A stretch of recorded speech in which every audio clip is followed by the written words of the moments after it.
afternoon, everyone. My name is Nicole McGruder, and I am the Executive Director of Community Hero Action Group. Our mission is closing the gaps in wealth and health disparities within the Black community. And we do that by providing innovative community activities, making sure that our community understands the resources that are available to them so that they can make informed, empowered decisions. Today is the last day of the 2022 Pennsylvania Black Health Matters Conference. And our theme this year was Disrupt and Build Up. I'm glad that we're able to end the conference on this note. In our community, we do experience a lot of loss and trauma. And so this is our day of healing. And we hope through this discussion that attendees can hopefully some of the information resonates with you, and you also may be made aware of resources that may be accessible to you. And so I am going to hand it over to our moderator, the very esteemed Reverend Leroy Miles. He is actually the Associate Pastor of Pastoral Care and Counseling at Enon. He's organized major citywide walks, runs, multi-million-dollar events, offering testing and counseling and other resources. He's very much engaged in the health of the Black community, as well as grief and counseling. So he is the perfect person to moderate this session, and I'm sure that you will agree. If you have any questions throughout this session, be sure to pop them in the chat. And if you don't feel comfortable doing that, feel free to, you can even email me at nicole@communityheropa.org. So I'm going to go ahead and hand it over to Reverend Miles. I'm sure you'll enjoy this session, and let's go ahead and get started. All right. Well, thank you, Nicole. Certainly a pleasure to be here and to have an opportunity to share and to moderate this session. It is a day of healing.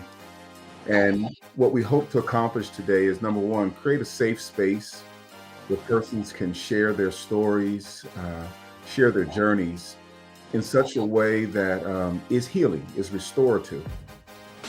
There are times when we do share, and there's always this thin line between appropriate disclosure versus not, sharing in such a way that either re-injures the hearer or re-injures the person who's sharing. And so our prayer today is, of course, that we just skirt up right against that and share in such a way that it is restorative, healing, and it allows others to understand that we've all had to deal with some pain in our lives. We've all had to deal with trauma in our lives. It's, of course, how it impacts us and how we respond to it that makes the difference. So we hope this is a safe space. Again, we hope this builds up. And so we have a wonderful presentation for you today. I guess I'm the thorn amongst the roses on today. And we'll take that. I'm kind of used to being in that space. And so as Nicole mentioned, I do serve as the Associate Pastor of Pastoral Care and Counseling at Enon. I've been in that space for a number of years. And it's been a blessing because not only have we done the work within the church, but I thought it was important to be trained outside as a clinician. So to kind of understand the DSM and to understand how to write treatment plans and to understand really what it looks like, not so that I have to be the expert, but when I talk to the experts, they at the very least have an understanding that I have an understanding around the subject matter.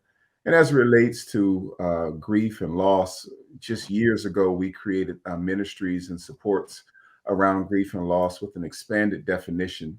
Normally, when we talk about loss and or grief, it was just usually the loss of a loved one or a loss in that respect. But we've come to realize that loss, the definition is very much, that's limited. So we want to have a much broader perspective. People losing jobs. We had years ago when we created this context, we had a member of our church. He was a retired school teacher, a very able-bodied male he lost his vision. And we had to realize that as his vision declined, he was grieving his independence. the fact that he had to rely on others for very simple tasks.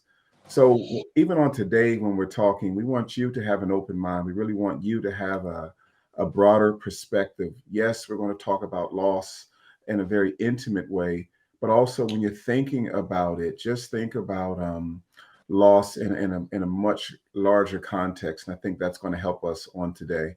Again, we want to be very conversational. We have some experts who are on with us as well. And so as the conversation goes, we'll introduce two of our speakers, if you will, and then we'll let them introduce themselves, and then we'll let the others take a moment to introduce themselves as well, and then we'll dive back into their stories, go deep as necessary, and then come back up and restore just before we close at the top of the hour. I hope that works for everybody. I hope you're encouraged as I am. I'm looking forward to it. It's a wonderful day outside, and we want the same to occur on the inside. So we'll start with, and I'll go ahead and just, I'm looking on the screen here, so we'll start it.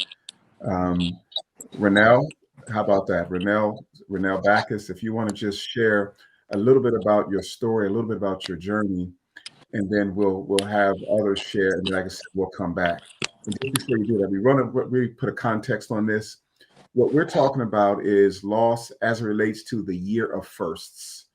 And we call it the year of first because it's that first year of loss. It's the most difficult. Loss is loss, and it never. I shouldn't say it never gets easy, but we grow through it, and we um, I can't say it any plainer. We grow through it. That's the goal anyway, to grow through it. But that first year, you don't have any compass. You don't know how you're going to feel. It's the first holiday. It's the first Mother's Day. It's the first Christmas. It's the first time you've had to sit at a table and someone's not at the table with you. And so we want to keep it focused there. And so now, if you would go ahead and just kind of share a little bit about your story, a little bit about your journey, and like I said, we'll keep it moving. Good afternoon. My name is Ronel Bocus. Sharing my story. I had lost my brother at the age of 39 on May 11, 2012. His heart just stopped. Wow. They couldn't revive him. So he was the youngest brother. I had to step up to plan everything to help my mom through this. Because my dad was in the hospital. So I had to step up, help my mother, and give her good support. Um, but that was the first, and then 6 months later, my dad passed that same year. So I had to do so it's been very hard. Wow. So brother, dad, same year. Which would you say felt like one big loss? Is it safe to assume, or can you talk a little bit about that first year? Now that you've gone through some years. It was very hard. I had to reach out to my pastor, to go to counseling, to be a support for my mother, uh, knowing that since I was the oldest child of the family, and I had to be the one to help her, not only her, but my brother's children. Hmm. So I had to be like auntie slash mother and help them through this. And we had to do it together because we had to go to counseling, and my mom broke down. So she really took it so hard that I had to be the backbone for her to come to me, and had to console her and be strong for her. And then when my dad passed, that really done it for her, that I still had to console her and my other siblings and nieces and nephews. Um, so it was hard. I had to go through counseling. I had to go through my pastor and my church to get support and get clarity because this was new. out of the blue for me. Mm-hmm. My mom. No, absolutely. And so one quick question, and we'll keep it going. But after all the types of support that you provided for everyone, how did you grieve? How did you even give yourself permission to grieve as you were caring for others? I Can you say that you did? How about that? Maybe that's the better question. Can you say that you even allowed yourself and gave yourself permission to do so? yes, I had to on my own go see a therapist, Good. and they had to walk me through my grief and how I can help myself Yeah. first, someone else. So go to a therapist. Okay. We commend you then. We commend you. Hop on an airplane and the stewardess gives those instructions. And one of the instructions, of course, is in the event the cabin pressure drops and the mask comes down, you're supposed to put it on yourself first and then those in your care, custody, and control. So thank you for that. And we'll come back to you. So Sister Terry, uh, Sister Jenkins, if you will, can you share a little bit about your journey and help us to better understand your Good loss? afternoon. Oh, I'm sorry. No, you're fine. Good afternoon. I'm here to, I guess, share insight on my first year of grief. Um, one of the one of the challenges is my first year of grief in several incidents, in several situations. In 2020 was, a horrible year for everyone. Um, in March of 2020, I lost a first cousin to natural causes. In June of 2020, my favorite aunt passed away. July 9th of 2020, my father passed away from COVID. Mm. July, July 15th of 2020, my father passed away from COVID. July 24th, 9 days later, my only 19-year-old son was murdered. And in August of 2020, my 20-year-old female cousin was also murdered. So the first 12 months or year of grief for me, it kept starting over and over again. Like March would have been a year of my first loss. June, my second. July, of course, was the most impactful one when my son was murdered. So after my father passed away and I took care of his final arrangements, I was still out on funeral leave from work when my son was murdered. So I never and still have not gotten a chance to mourn my father Yeah. because the loss of my son, of course, losing a child is extremely great. It's just you suffer a great loss. So it was dark. It was a very dark and painful place, physically, physically painful, and emotionally painful. Suffering from headaches to neck aches to back aches. The trauma took over my body physically in a physical form. I was in the emergency room with heart palpitations and chest pains that went undiagnosed. But I had to see more medical doctors in my first year. And then towards the end of that year is when I began to receive grief counseling from like a therapist. And I still receive grief counseling.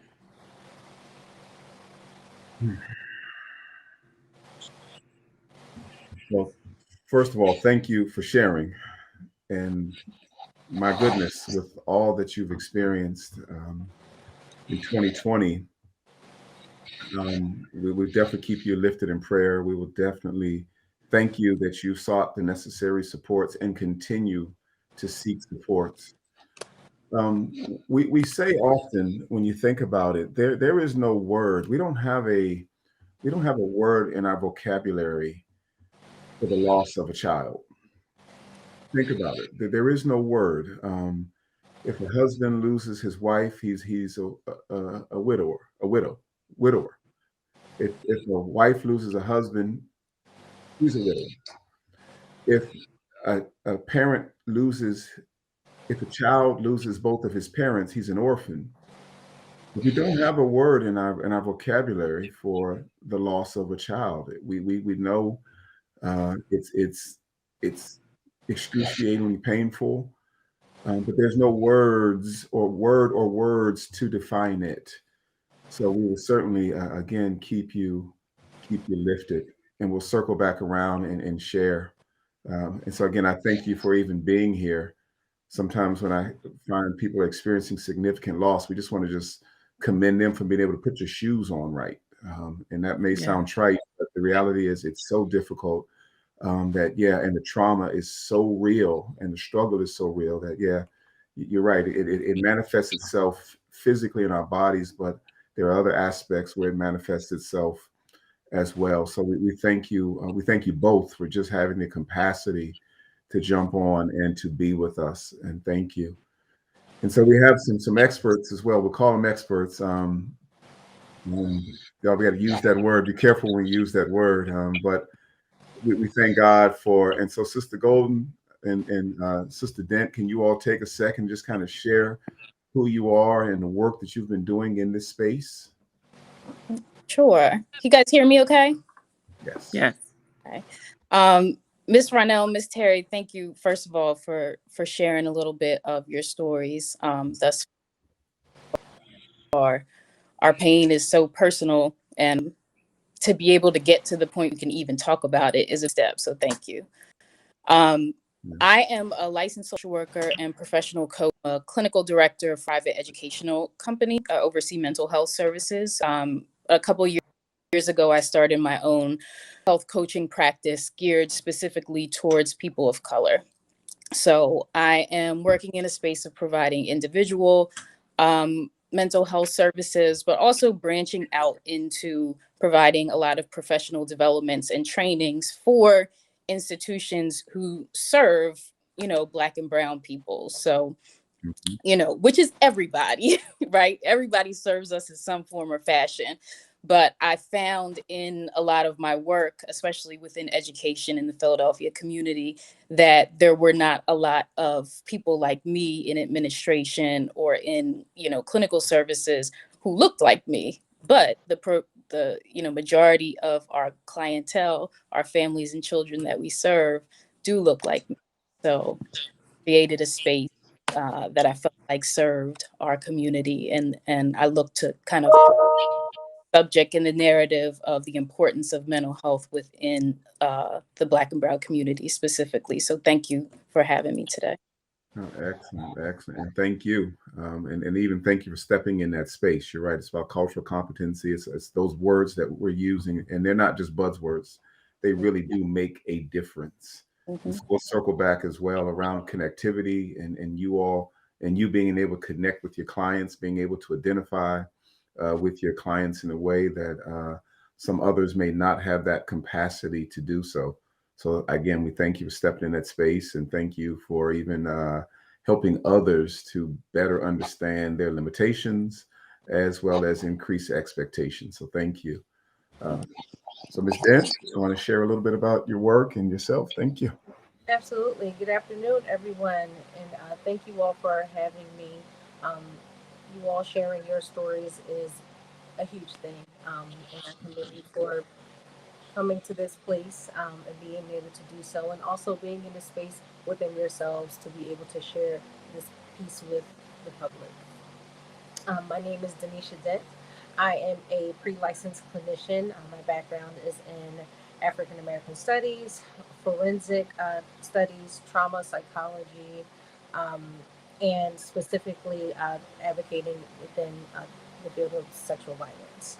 I currently work in the city of Philadelphia as an advocate, as a therapist for those who have experienced sexual violence, and that can be anyone, children, adults, um, all genders, all races, and I do serve the entire population of those who have experienced sexual violence.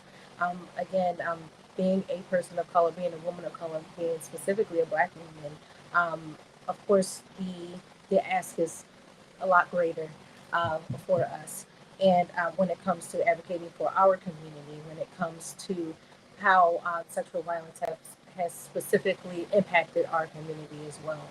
And even taking a step back further, when we talk about sexual violence and looking at it in a grander scheme, we talk about trauma.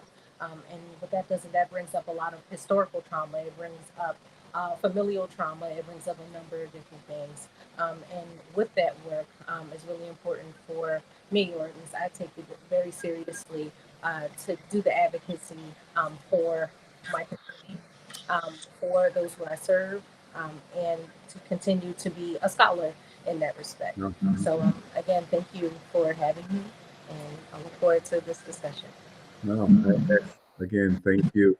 And we're only as sick as our secrets, and it tends to be in our community. We tend to keep secrets. We don't share. We don't disclose. And so, Daneesha, thank you for doing that work. I know it's a very difficult work, and I'm hoping that you're finding that your presence and doing the work is helping to break the silence and helping families to talk about familiar trauma and those relatives that we know are predatory and they're in our own homes and our own families. And we know, we kind of say, hey, stay away from him or stay away from her, but we're not fully sharing why. And I can only imagine how frustrating that is for you.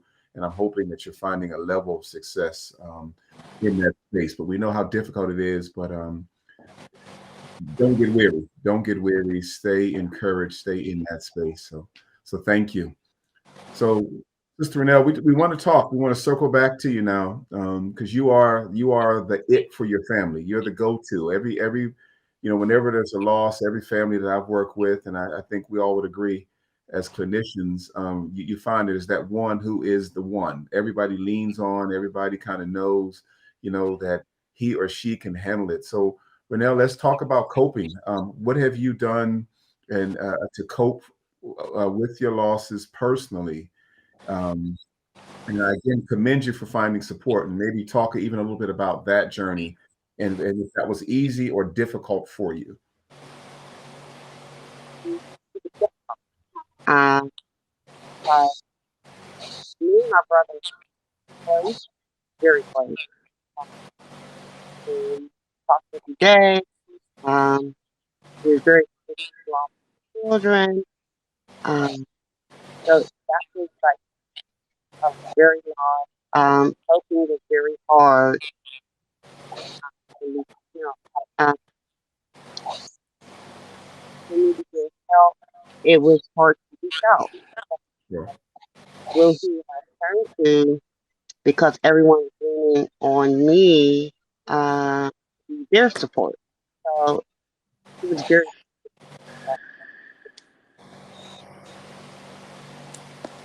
And then it only got harder. 6 months later, my dad. So it got more harder for me, like for my mom, my children, grandchildren, sister, and her kids. So I had to be for all of them. I had to help. Yeah. But can you speak a little bit? And you're absolutely right. You got to put the mask on yourself first. Can you speak a little bit about what you did, or for those who are listening in who are right there, you're not on the other side of it, but you have some experience that you can share. Can you be very specific on some of the things that you did to help you to cope? We know that men grieve differently than women. And we can have our professionals kind of speak to that, if you will. But we as men, we absolutely grieve differently. We kind of turn it in on ourselves. We don't have the words. We don't seek the help that we should. We don't have the support of our girlfriends and others who kind of pull us along. A brother may take another brother to the bar or bring a bottle over and encourage in that respect, but it's not always the best. So can you talk a little bit about how you specifically managed and helped yourself through? First, my church. Okay. Pastor was there. His wife Um, they helping me through all this. They gave me numbers to a therapist to call. So I can start seeing a therapist to work through my grief. Because they see how hard it was for me, and I have not experienced it before. So I would say if y'all have a church pastor, even uh, someone as a pastor you can talk to, or a social worker, I think that was mine first to get help in coping with it. It was them two. Then it was my therapist that I had to someone I could sit down and talk to go through um, through this. And then I had friends that were very supportive that I can go to talk to and let them know that I'm going through this, and they were there to be supportive. So it was very hard, but it was very hard to reach out because, once you talk to your pastor, some of them won't like sit there and listen until I was like, well, I need this because this is what I'm going through. And it was hard for me to share that to get the help that I need. Okay. No, thank you. And it sounds like you have a wonderful support system. I'm clergy, and sometimes we can be dumb. I'll just admit from the top, we may not have the skill set, we may not have the expertise. We can be clumsy with it at times. So it kind of can be a bull in the china shop where we can be busy, we cannot be as empathetic as we should be. But it sounds like your pastor, number one, was just very present with you, and then also understood their limitations and said, look, you need something above and beyond. We can provide. And I commend your church for that understanding. And so maybe one of the experts, you can kind of chime in. Again, I can speak to the church thing, and I'm an advocate. We call it refer up and out. But can you kind of speak to what you have seen, some horror stories maybe, and the stories have not gone as well as Sister Backus's story? Right. I just was thinking, Miss Ronel, as you were talking, I'm thinking, okay, if we were sitting in a session right now, it's coming across so clear our natural maternal instinct to take care of everyone else before ourselves, right? And I can see that in you. And it's hard for you now even to talk about your grief, which is yours, right? You asked her three different ways, right? She couldn't still Right. answer. Without bringing in everybody else. So I would challenge you to think about when someone is asking you about your personal grief, to think about it during the times when you are by yourself, right? Because that's when oftentimes it hits you a little bit different because it's quiet, right? It's your quiet moments with you and yourself and your thoughts and your memories. And the purpose of having all of that support, especially the professional support, is so that you can gain the tools to get yourself through those times, which can be really hard, those times when you are by yourself. So when we think about coping skills, and like when we ask, what are your coping skills? I would ask you, you and Miss Terry, kind of what are the things that you've learned that can get you through those quiet moments that you have, that might be challenging when there is nobody there to talk to, when you might have, awakened from a dream or seen something on TV or smelled something that reminded you of someone, because there's so many nostalgic things that can take us back, right, to those memories of our loved ones. And we never know when those moments are going to pop up. It might be in the middle of something that I was supposed to be really focused on something else, but boom, here comes this memory. So I'm curious for you. And the answer might be, I'm not there yet, right? That's very real too. You might not have those tools yet, but think about it in that sense. Do you feel like you have a toolbox that you can go into for those quiet moments. And so Simone, since you brought it up, two quick tools that she can put in her box. Can you You're share really asking me? quickly? Yes, two quick ones, Okay. just really quickly. I thought you were asking her. Two quick tools. No. So when you are by yourself, I always say there's this quick thing that a lot of times I'll give kids that I work with and that I also use myself, and that works well with anxiety or just moments where we're feeling overwhelmed, or we're perseverating on and overly focused on a thought. And it's like your five senses. So, and you could do it in any order that you want, but it's really like a grounding exercise, right? That's supposed to take us from, kind of overly focusing on some other emotion. But you identify, it's 5, 4, 3, 2, 1. It could be 5 things that you can see. So you ask yourself, what are 5 things that I can see right now? What are 4 things that I can feel right now? What are 3 things that I can hear right now, 2 things that I can smell right now? And you go down that list, right? And the purpose is to ground yourself, because you're using your senses to focus on these other things, that it allows you to kind of refocus and reground yourself in the moment. Now, this is a momentary coping skill, right? This is not going to necessarily like move you past your grief. But sometimes when we are feeling overwhelmed during a time when like I'm at work, like I need to be able to refocus right now, or I'm taking care of this baby, or I'm in the middle of something, right? The time to step away, and sometimes we don't. So a lot of times I find that these grounding techniques like that can be really helpful for us to kind of be able to slow ourselves down enough to remind ourselves, like, I'm here, I'm present in this moment, and I'm okay. Yes. Because it can often feel very overwhelming. Not okay. Gotcha. Okay. Right. Breathe. Okay.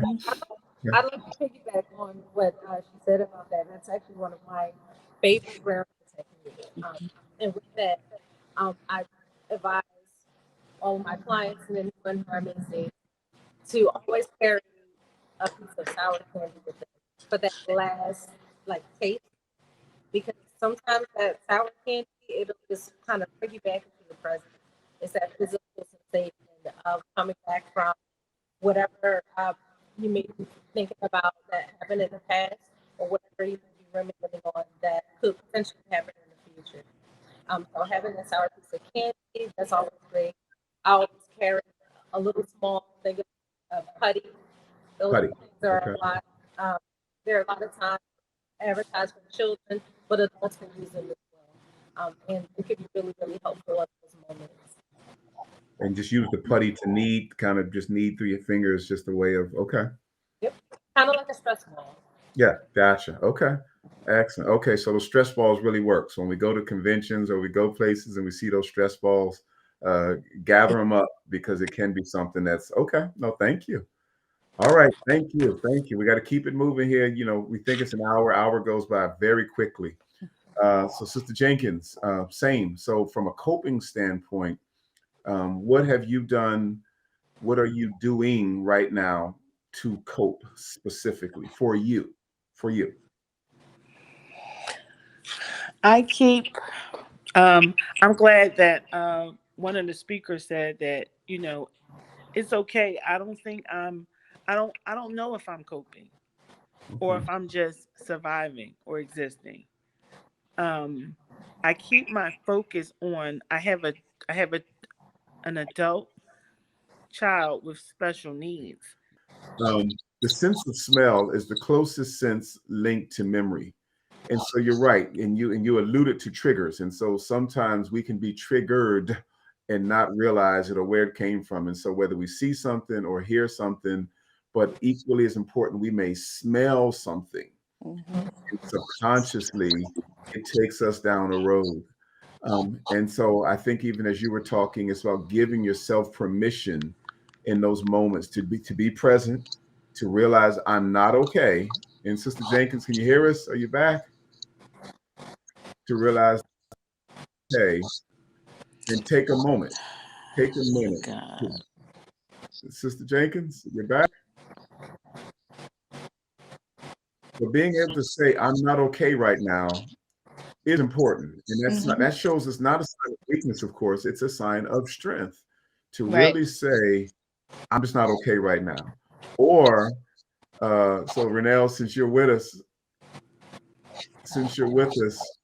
and it sounds you're that superwoman, and that's a myth. We do know that, right? The superwoman is a myth, but you're that strong woman, and that's a myth. Be careful. Be careful. But so, can you talk a little bit about what advice, since 2012 was that experience for you, what advice would you give yourself? What advice would you give your 2012 person or your 2012 self now that we're here in 2022? Now that you've gone through that first year, what advice would you give yourself now that you've kind of had some time?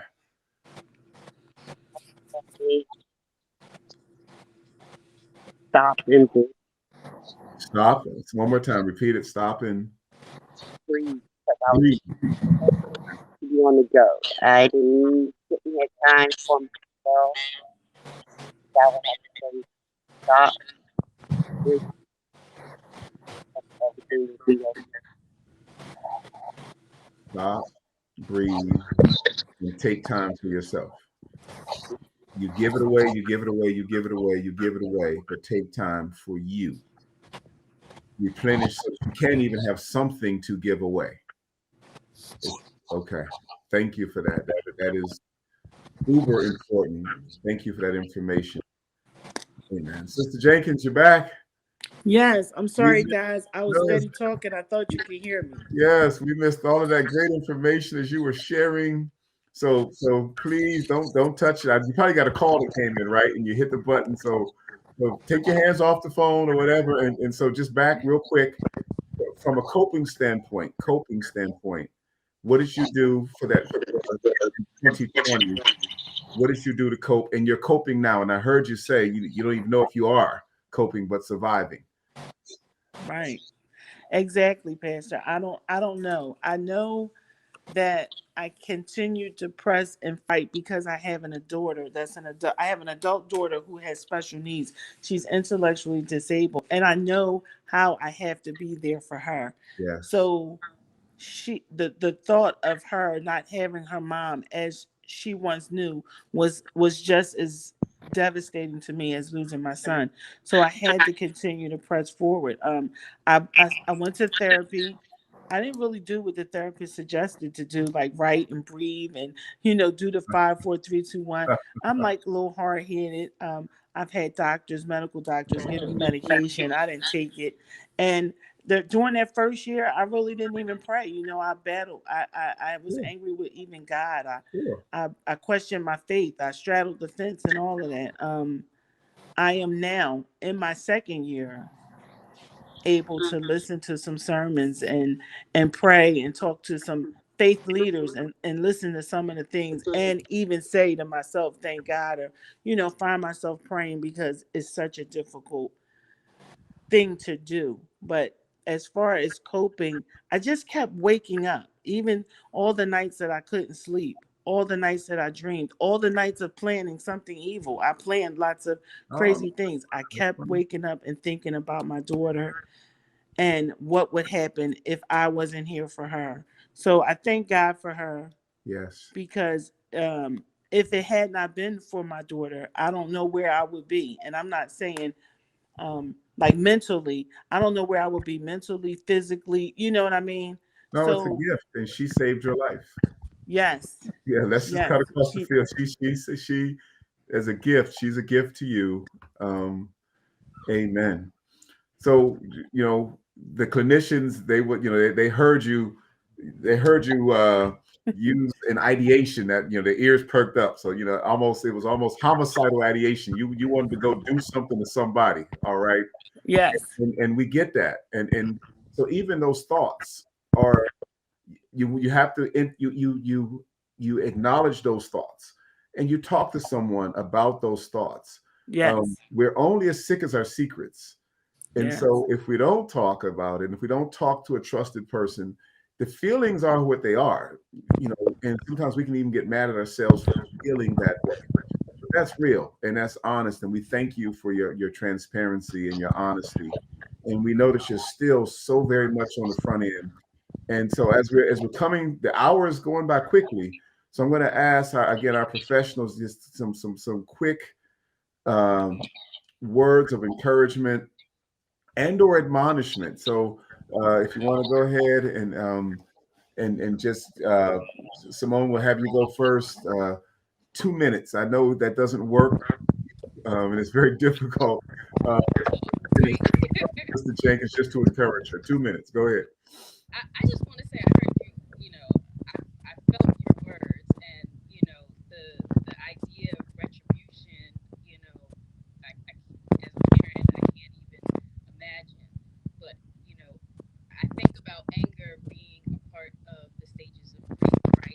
I'm sure all of you have heard about the various stages of grief, and sometimes what we don't think about is that the stages of grief are there's no ending point to them, right? Grief is not something that you go take a class and then when you're done, grief is over. Grief is an ongoing process forever, and just like the spectrum of everything else, it goes up and down. You're gonna have your good days, you're gonna have your bad days, and even though you've had the supports and you have the coping skills to get you through those moments where you may even be thinking that you want to do something to somebody, that doesn't mean that thought won't pop up back in your head again, right? Because you are on this journey of healing, and that journey is going to continue until you are no longer here, right? So I would just encourage you to continue to identify and utilize whatever supports that you have around you. There are going to be moments where it feels like I don't know if I'm coping, right? It may just feel like I'm here and I'm surviving. But being able to identify and recognize that sometimes coping might look like that, right? Sometimes a day might be so bad that me getting up and making it through the day without hurting nobody is my ability to cope in this moment. Coping looks different for everybody. Coping looks different for you from day to day. So give yourself some grace, right? Be easy on yourself and extend the same grace that you extend to other people who you see going through the process. Give yourself that same grace because you are deserving of it as well. Excellent. Thank you. Thank you. Sister Dent, words of encouragement. Can you hear me? You got you. Yes, ma'am. Awesome. So some words of encouragement from me is that no matter where you are, you've made some type of progress, right?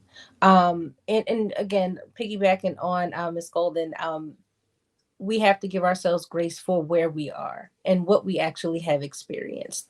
So many times, others will downplay what we have experienced, but it really is important to recognize, where we are, what our situations are, and what access we have to anything that's going to help us in that at that moment. When it comes to coping skills, there's such thing as unhealthy coping skills too. You mentioned that when it comes to men, sometimes alcohol becomes part of the coping, right? And we can identify that as that's maybe not the best way to cope with one another, and to provide that support. So even though someone may experience it and say, well, this is the way that I'm getting through it, we have to recognize that some things are going to help us and some things are going to harm us. And hearing from those that are around us, and experiencing us is really important, and knowing that these people do love us and care for us and want to help us. So accepting help from others, accepting others when they're recognizing that maybe something's kind of off right now, but at the same time accepting it with a grain of salt, right? Because everyone may not necessarily know what to say in those times when we're experiencing some type of trauma, and trying to get through that. Being kind to ourselves, that's like my biggest thing that I say to everyone is just please continue to be kind to yourself, and what you're experiencing. We may be very intentional on processing through certain things, and then what happens is, this is my plan to kind of get through this here, and then something's always going to jump in, right? And we have to handle it as best as possible, right? There may be some immediate needs that kind of come in, so handling ourselves with grace, handling the different situations with grace that we experience. Being a caregiver is a huge piece where a lot of times there's difficulty with accepting help as a caregiver, because we're so used to taking care of everyone else. So recognizing that we do need to take that space to make sure that we're doing well, so that we can continue to do the work that we're doing. One of the things that I've been discussing a lot with folks is the power of no. Just telling folks, no, I can't do it. Without explanation. You may just need that time for yourself. Yes. And being a caregiver, it's really important to really sit in that and get comfortable with that, because so many times we say yes, and it could be to our detriment. So that's really important. And going back to another point that you mentioned, regarding within our community, and we are we're a faithful people, we're spiritual people, but we can have both, right? We can have faith, and we can also get help from therapists, from psychologists, even if we're talking about medication as well. That's really important for us to recognize that, we're all here to help one another, and to also impart our expertise in areas that can be beneficial to each other's lives. So yeah, that. And the other thing that I really really like to make sure that we're aware of is that self-care is not selfish. A lot of times, especially as caregivers and those who take care of others, we may look at that like, I don't really have time to take care of myself, or putting my needs up front right now. It just may not feel all that great, but it really is important to make sure that we're taking care of ourselves. Thank you. Thank you. So we know self-care is not selfish. We know that no is a complete sentence. We gotta know that, right? We gotta believe that. And I thank you both, and I thank you all for sharing. And so please know, when people ask, "What can I do to help?" you know, they really mean well. And so I encourage you to keep a notepad or something handy, and keep some very specific tasks readily available. Hey, can you pick up the laundry? Can you pick up food? When people want to bring over meals, for the first couple of weeks, of course, we do a great job, but after that, we get amnesia. And so, no, you might want to extend that out. Can you bring me dinner every Thursday, 3 months from now? That sort of a thing, but being very intentional. So real important there. And a couple of things as it relates to the church. So I agree with everything that was shared. I posted recently, and I'm one who believes in therapy, have a therapist personally. And so I need Jesus and a therapist. I've done this work, and I've been involved in this work. And actually, I don't really trust a therapist who doesn't have a therapist, who's not making sure they're under supervision, that they're getting the necessary supports to be healthy to their clients. So real important. And as it relates to our emotions, Ephesians 4 reminds us to be angry, but sin not. So anger is a very real emotion. And when we look at the Bible, there's some wonderful, it's replete with the humanity of things. And so when you read it and you understand it, yeah, anger is real. It's okay to be angry. Just what you do with that anger that makes the difference. Thing called righteous indignation. And so all that we're seeing that's going on around us, when you watch the news, you all can be triggered. You can be re-injured. When you see a mom on television Sister Terry, you know her pain. You know that sound. My wife and I lost. We had a daughter named Faith, and she passed. But I remember the sound that she made, and I was doing an internship at SHOP, and it was a family, a couple that lost the child, and it was this, and the mother cried out, and it was the exact same. It's an unbelievable pain. And of course, it took me back. It triggered me even. And so thank God I had someone that I could even talk to around that. But just know, as a church, especially with certain traditions, we do believe in medicine. So thank you, Sister Dent. Medicine is a help.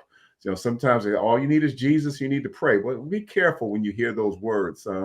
Science is a gift from God, and we thank God that God created it, and it's to be used. But it sounds like I'm preaching to the choir, because everyone that I'm looking at has either equipped themselves to do the work, or you've actively sought out support. So I thank you. I thank you. I thank you. So Sister McGruder, I think we're at the top of the hour. We're just past the hour. I thank you. I hope you found this to be very helpful. I appreciated the opportunity, and I'm looking at some super women here who are just a gift to the community, and who have helped us to better understand pain, and then also how to come up out of it, that we would be a blessing and continue to be a blessing to others. Thank you all for your transparency. I thank you for your willingness to share in this platform. Sister McGruder and Nicole, Mrs. McGruder, I'm sorry. God bless you. Whatever Yes. you want me to call you. Yes, ma'am. It's all good. It's all me.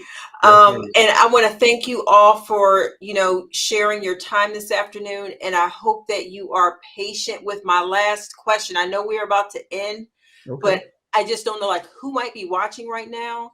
And if you all work in those spaces. So are there any specific hotlines or websites or community resources that could be shared with individuals that are watching right now? And also Ms. Dent specifically, I know that you work in a space that's very, very specialized. So those that may have been victims of a sexual assault, if you could, also respond there. And we could just spend a minute in that space, but I just want to make sure that those that are watching, and after this, they still have some place to go and absolutely get the help they need. Absolutely. Can you all hear me? Yes. Yes. Yes. As we all know that this month, or maybe we may not all know that, but this month is National Minority Health Month. But this month is also Sexual Assault Awareness Month as well. And I would like to provide our hotline information to where I currently work. I work at WARD, the Philadelphia Center Against Sexual Violence. Yep. I'll give you our hotline information, but also recognize that we have a lot of folks here from outside of Philadelphia, because that's where our clientele really is based. So I have the line for PCAR, which is the Pennsylvania Coalition against sexual assault as well. So I'll provide that information. And the hotline for WAR is 215-985-3333. And that's a 24-hour hotline. You can call that number, you can text that number, and you'll be able to get someone. For PCAR, the number for their hotline is 1-888-772-7227. Excellent. Thank you. Thank you. Ms. Golden, do you have any websites or hotlines that you typically refer folks to? Oh, I think Ms. Golden might be frozen. She might be frozen. Can you hear us? Frozen. Okay. All right. I know it looks like she is about to respond, but what I can do with her responses is place them in the description for this particular session. So folks, within the next probably 5 minutes or so, I'll go ahead and update it with that additional information. And Ms. Dent, once I save it, all those phone numbers are actually going to be saved to this session. So if you could text those to me, I'll be sure to place those in description so folks will have everything. Thank you so much, Reverend Miles, for all your support in getting this session together. And definitely Ronel, Miss Jenkins, I thank you so much for being so transparent and sharing probably some of the most difficult times of your lives with perfect strangers. And it's touched me in a way I'm sure it's touched those out there. So I just want to really thank you for being here. And Ms. Dent, of course, thank you so much for sharing your time with us this evening now. Yes. And like she mentioned, this is National Minority Health Month, and this session closes out the 2022 conference for Black Health Matters. And I hope that everyone enjoyed the very diverse selection of topics that we included throughout the week, because the Black community is not a monolith, and we do have different needs. We need different resources, and we all have different interests. So if you did miss a forum, we will have everything uploaded within the next week, so you are able to share it. If you're watching on social media and you never registered for the conference, be sure to follow us on Facebook so you know when it's uploaded. But those who have registered, you will receive an update and a notification of when those are available for viewing.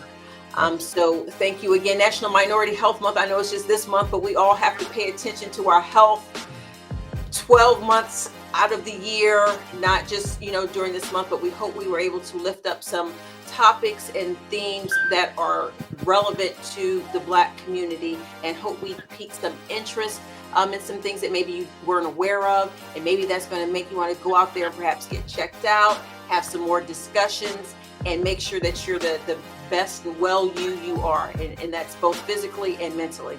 So with that, I will close. Again, thank you all for being here. Thank you to everyone out there who is watching, and all of our sponsors and supporters, PCOM, Gift of Life, and several of the area NAACPs, Mainline Health. There's just a slew of Fox Chase Cancer Center. Thank you all so much for providing the subject matter experts and the additional information to make this conference chock full of valuable resources. And of course, the Medical Society of Eastern Pennsylvania, huge partner year after year. So I want to thank you too. All right, that is all that I have. We thank you. We know you're a force to be reckoned with, an army of one. And so we appreciate all that you do as well. And just thank you. And you stay encouraged, please. All right. Yes, I will. You take care of yourself. I will. Get some putty. Yes. Thank you all Thank so you. much. You have a beautiful evening. Be encouraged. Thank you all. Bye-bye. Thank Bye-bye. you.